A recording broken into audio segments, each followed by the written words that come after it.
welcome back, guys. Round 12, Mid-East.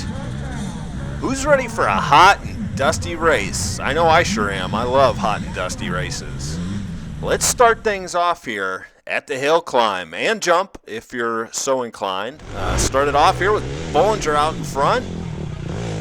He plays it safe. He still takes the hotline, but just drives right up it.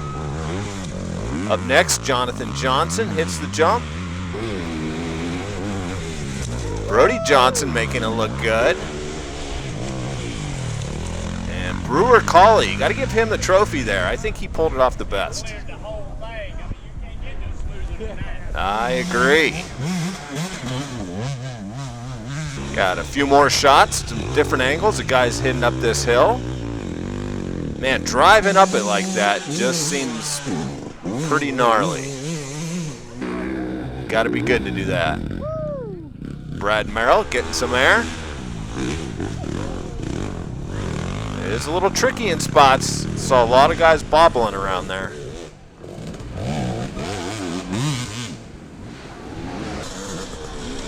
That's the safe way to go up the hill climb.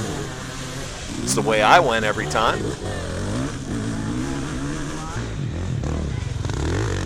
Another guy driving up that hill. Finally, Clay Davis getting some air. All right, let's start this thing off here. I'm going to show you just the first minute or so of the lap, and here's what happens when you don't get out in front on the start of a dust race. Not a spot you want to be in. And I'll tell you what, I just didn't want to go fast, probably because I couldn't see anything. So my first lap was super slow. I was just letting pretty much anybody pass me who came up behind me. Not a strategy for winning, but definitely playing it safe here today.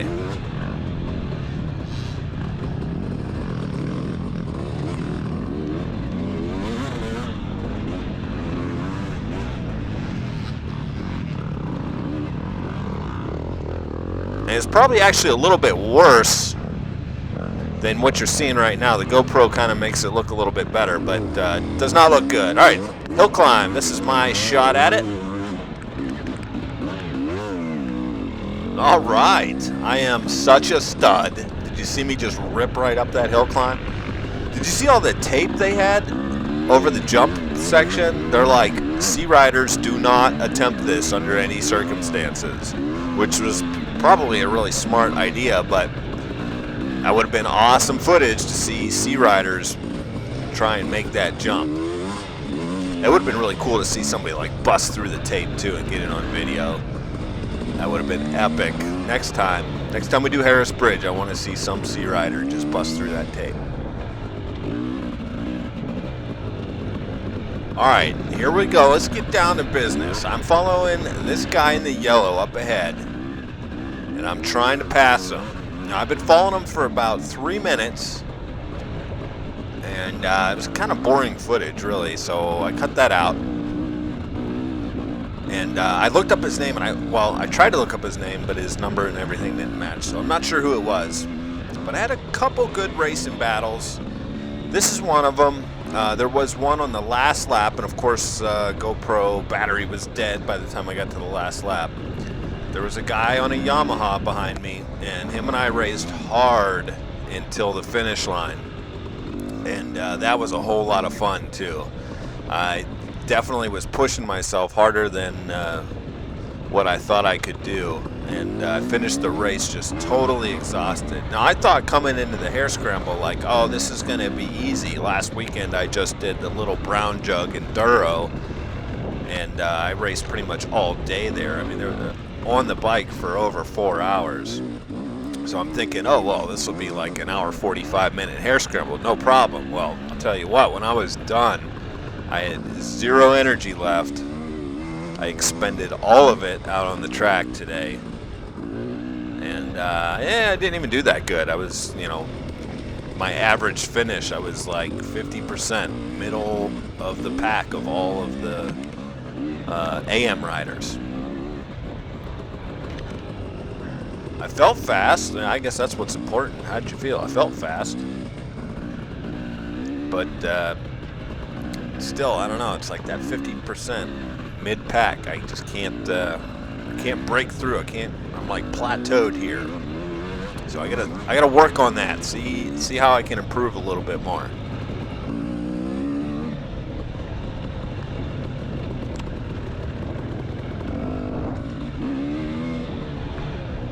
Take a glance back there. There's a guy hot on my tail.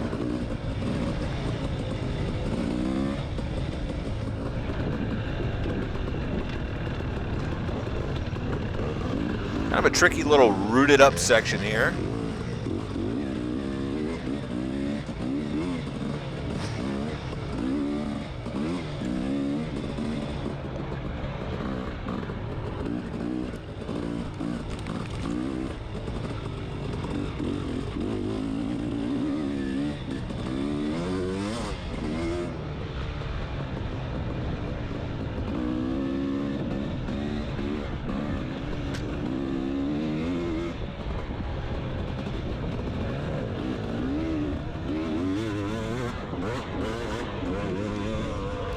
There, this guy's gonna let me go.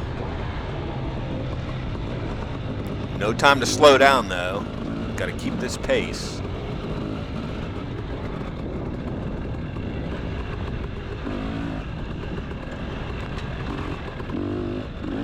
It's interesting when I looked at my lap times. First lap, not so good. Second lap was my fastest lap. And then third and fourth laps weren't bad at all either, relatively speaking.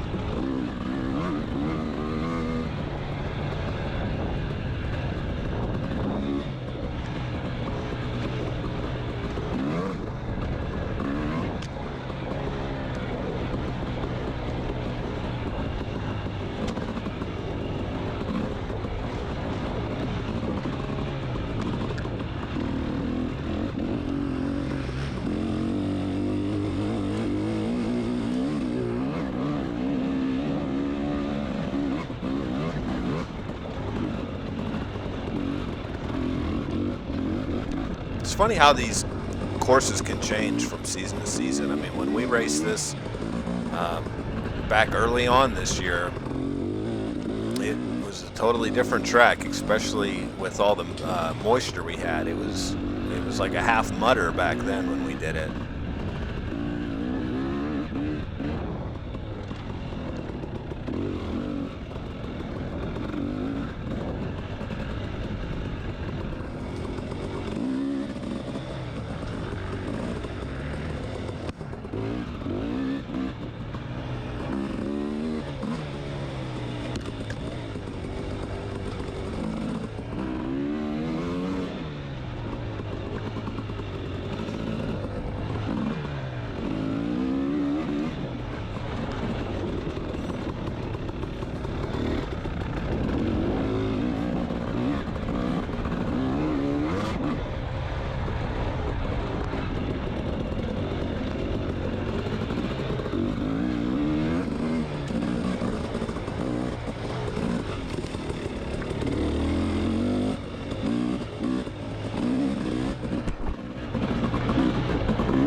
As long as no one was in front of you, it wasn't dusty. But man, when you had people in front of you,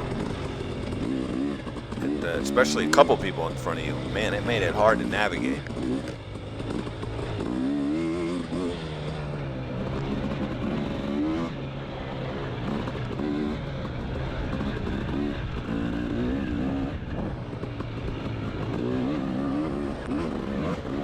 So despite it being hot and dusty, I still had a good time.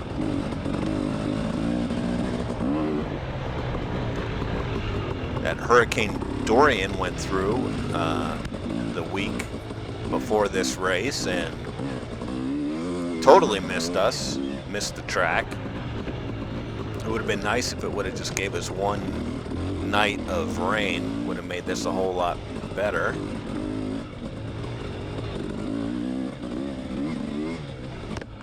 Seems like this season's been like, it's either one or the other. I mean, the last race we did at NOLA was like perfect. But for a lot of the tracks this season, it's either been muddy or really dry.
This wasn't the best line.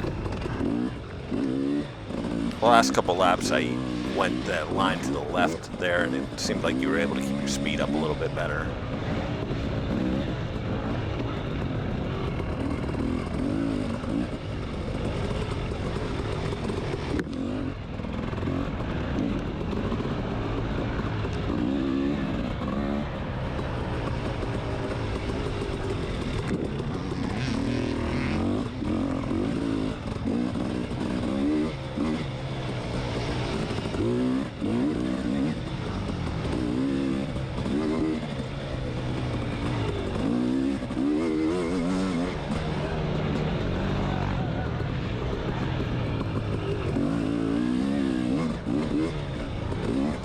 You know, sometimes when you do these races, you kind of get stuck in the same line, lap after lap after lap. But if you make yourself try different lines, then sometimes you'll realize, oh wow, I should have been doing this other line the whole or for the whole entire race.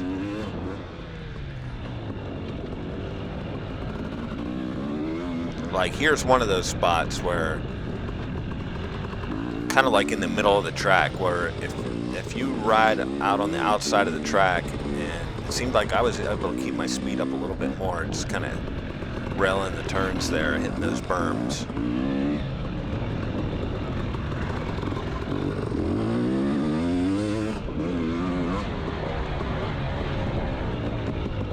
You gotta get out of your comfort zone.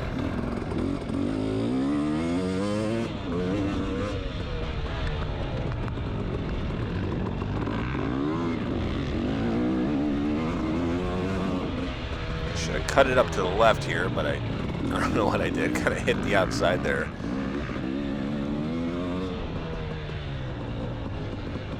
Coming back to the scoring tent. I'll go ahead and wrap up the video there, guys. Thanks for watching. Please like or comment. I'll see you next race.